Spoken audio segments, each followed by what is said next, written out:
ici Dorine, Et Cyril. des investisseurs sereins. Après plusieurs années de travail en tant qu'ingénieur, nous nous sommes lancés en investissement immobilier. Après 5 années d'acquisition, nous étions devenus libres financièrement. Dans ce podcast, nous vous partageons les stratégies et les bonnes pratiques pour développer votre intelligence financière. Dans le but non seulement d'être plus riche sur le papier, mais avant tout pour devenir plus libre et plus heureux. Alors, ouvrez grand vos oreilles et préparez-vous à atteindre vos objectifs. 4 erreurs stratégiques qui vont nous bloquer sur le long terme. Hello les investisseurs sereins, j'espère que vous allez bien. J'ai envie de vous partager des erreurs qui sont vraiment spécifiques au fait de se retrouver à un moment donné bloqué dans ses investissements et donc de ralentir son enrichissement. Je l'observe auprès de nombreuses personnes qui ont l'envie de s'enrichir, de gagner en liberté, d'avoir une vie plus qualitative, plus alignée avec eux-mêmes. Et ce sont des erreurs qui sont peut-être, au départ, on se dirait, on peut le comprendre, mais en réalité, ça fait que votre rêve, il est mort dans l'œuf. Donc, je veux vous en parler un peu de ces 4 erreurs. On va d'abord commencer par une erreur assez évidente, qui est tout ce qui concerne la capacité d'endettement. Il faut vraiment que si jamais vous voulez jouer les investissements sur le long terme, c'est-à-dire que vous ne voulez pas être bloqué trop vite, ou en tout cas être bloqué le plus tard possible, il faut bien avoir en tête les règles de notre capacité d'endettement. Les règles, je vous en parle très régulièrement par rapport à cette capacité d'endettement, mais à chaque fois que vous prenez une décision, il faut toujours vous poser la question, est-ce que ça va me bloquer ou pas par rapport aux emprunts ? Il faut prendre conscience que chaque décision qu'on va prendre dans notre vie, surtout sur l'aspect financier, peut avoir un impact au niveau de notre capacité d'emprunt. Et l'emprunt est clé pour nous investisseurs. Donc par exemple, si jamais vous achetez une résidence principale, prenez toujours le crédit le plus long possible pour avoir la mensualité la plus basse possible. Ok, ça, ce sont des réflexes, mais évidents. Et l'erreur, par exemple, c'est de se dire « Ah, comme ça, je suis vite débarrassée de ma résidence principale. Comme ça, pour les études de mes enfants, j'aurai plus besoin de rembourser ma résidence principale, donc je paierai les études. » Erreur, les amis, erreur. Pendant 20 ans, du coup, tu es endetté à ton maximum et tu te bloques pour d'autres investissements. Donc ça, c'est pas bon. Pareil par rapport à l'apport, l'erreur de mettre direct trop d'apport dès le départ dans ses premiers investissements, ça veut dire que vous grillez vos jokers et après, c'est fini. Donc non, il faut au maximum garder son apport jusqu'au plus tard parce que l'apport est en réalité égal à la capacité d'endettement.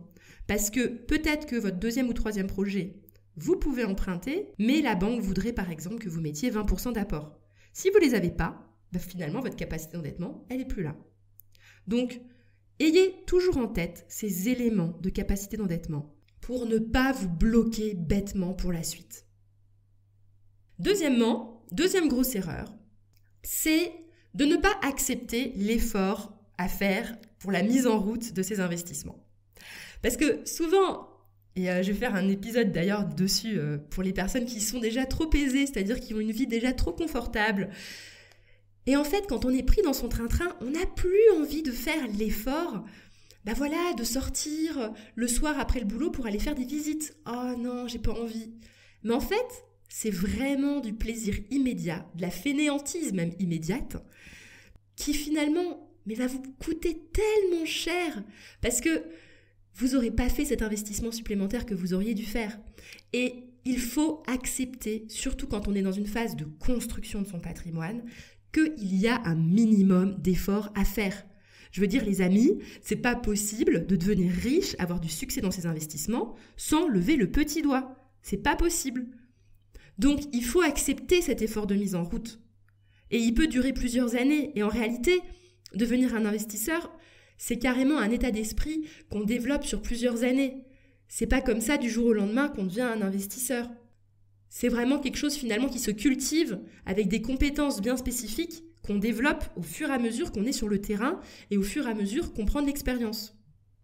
La 3e erreur que je vois et qui va complètement vous bloquer dans les prochains investissements, ce sont les personnes qui font un premier investissement totalement raté. Alors, quand je dis rater, il y a deux façons de le rater.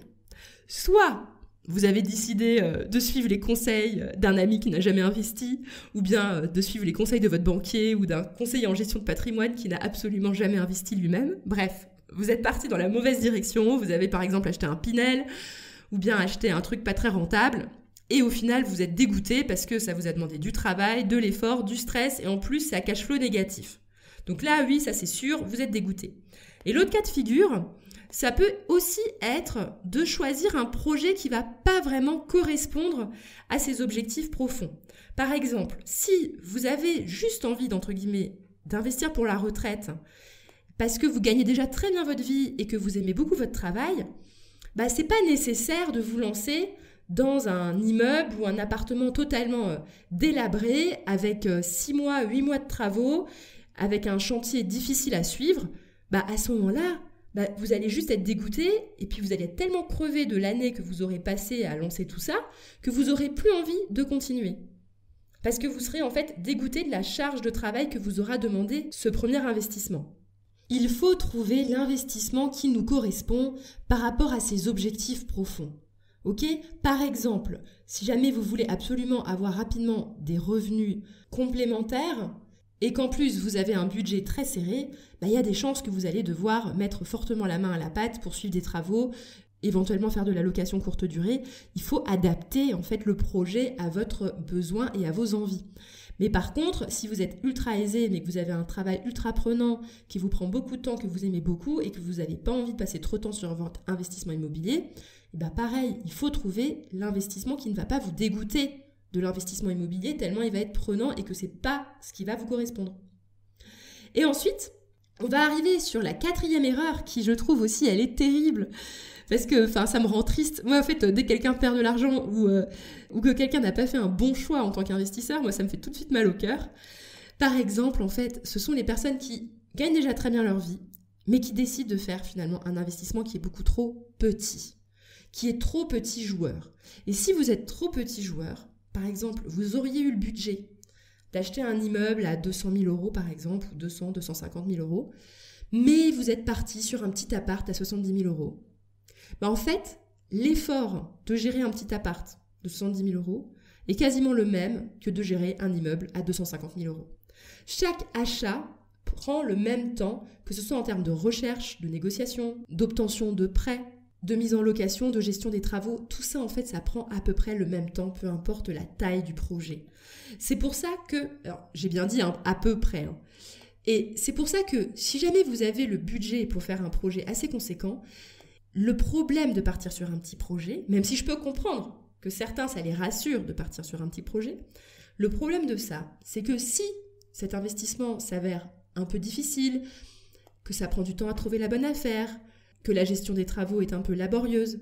En fait, tout ce que vous aurez peut-être gagné, c'est de vous dégoûter, pareil, de votre premier investissement et d'arrêter là, ou du moins de vouloir faire une pause avant de vous relancer.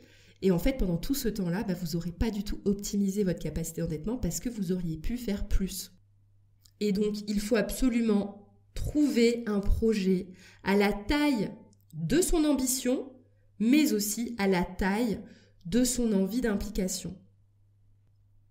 Voilà, donc je récapitule rapidement les 4 erreurs qu'on a mentionnées pour ne pas vous bloquer sur le long terme dans vos investissements.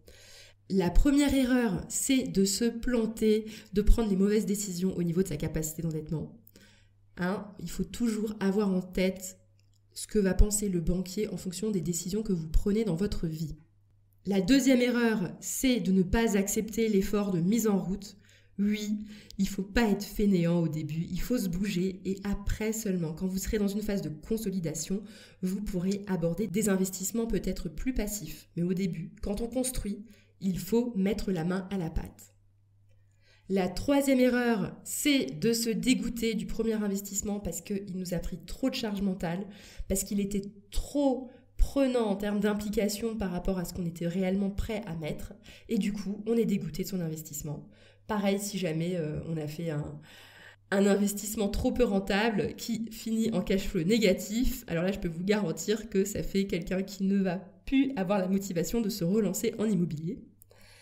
Et la quatrième erreur, c'est de la jouer trop petit, d'acheter un trop petit bien par rapport à sa capacité d'endettement parce que vous perdez du temps. Chaque bien prend environ 1 an à mettre en place. Ça prend du temps l'immobilier et finalement le fait de commencer trop petit, ça vous fait perdre du temps, tout simplement. Ça vous ralentit dans votre croissance et ce sera beaucoup plus difficile, comme dans l'exemple que je vous ai dit tout à l'heure, d'avoir acheté un appartement à 70 000 € et après de vouloir acheter un immeuble de 260 000. Vaut mieux faire dans l'autre sens parce qu'au niveau de la banque, c'est plus facile. Voilà, sur ce, je vous laisse. Je vous souhaite à tous une excellente journée et à bientôt. Ciao! Et voilà, l'épisode du jour est terminé. Mais avant de finir, pense à t'abonner au podcast pour ne rater aucun épisode. Parce que nous sommes ici toutes les semaines, sans faute, pour t'apprendre non seulement à devenir plus riche sur le papier, mais surtout pour augmenter ta liberté. Et par la même occasion, je vous encourage vivement à y ajouter une note de 5 étoiles, parce que ça nous fait plaisir de savoir que le contenu vous motive et vous booste. On se retrouve la semaine prochaine pour développer votre intelligence financière. Merci beaucoup à tous et à bientôt. Ciao, ciao!